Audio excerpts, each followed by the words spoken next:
Himbauan Kementerian Ketenagakerjaan agar perusahaan transportasi online memberikan THR kepada para mitra pengemudi ojek online, termasuk kurir, mendapatkan respon beragam, terutama dari para pengemudi ojek online. Idris, salah satu pengemudi ojek online, merasa terbantu apabila nantinya mendapatkan THR tersebut, karena dapat digunakan untuk kebutuhan ketika Lebaran nanti. Mengenai jumlah besarannya, belum ada pemberitahuan dari perusahaan.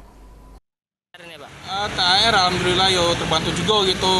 Dimaksud juga kalau mengadunian kan. Sebelumnya macam buat beli baju dan lain-lain lah. Untuk kebutuhan lah kayak jelas kayak. Yang jelas lah. Terus kan untuk besaran sendiri lah tahu belum? Kalau sudah ada sendiri belum tahu untuk infonya cak mana kaget. Ujung-ujung kaget lah. Masih cari tahu juga ini. Yang jelas sangat merasa terbantu misalnya ada yang THR ini kak ya. Senada, Raden yang juga pengemudi ojek online merasa terbantu apabila nanti mendapatkan THR.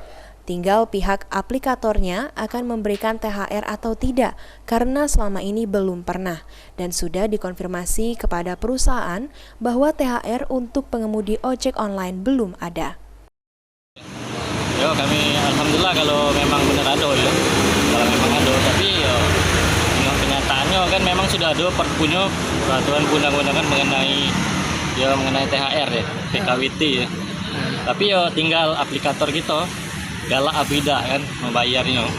Yo selama ini memang yo agak berat. Tadi dari pihak kawan-kawan Grab kan sudah sempat tanya sama aplikator dan pihak dari sebelah Maxim juga sempat tanya, katanya tidak ada katanya. Tinggal dari pihak Gojek penjelasannya ada apa tidak mengenai THR kita ini. Mungkin itu baik. Ilham Wahyudi, PAL TV.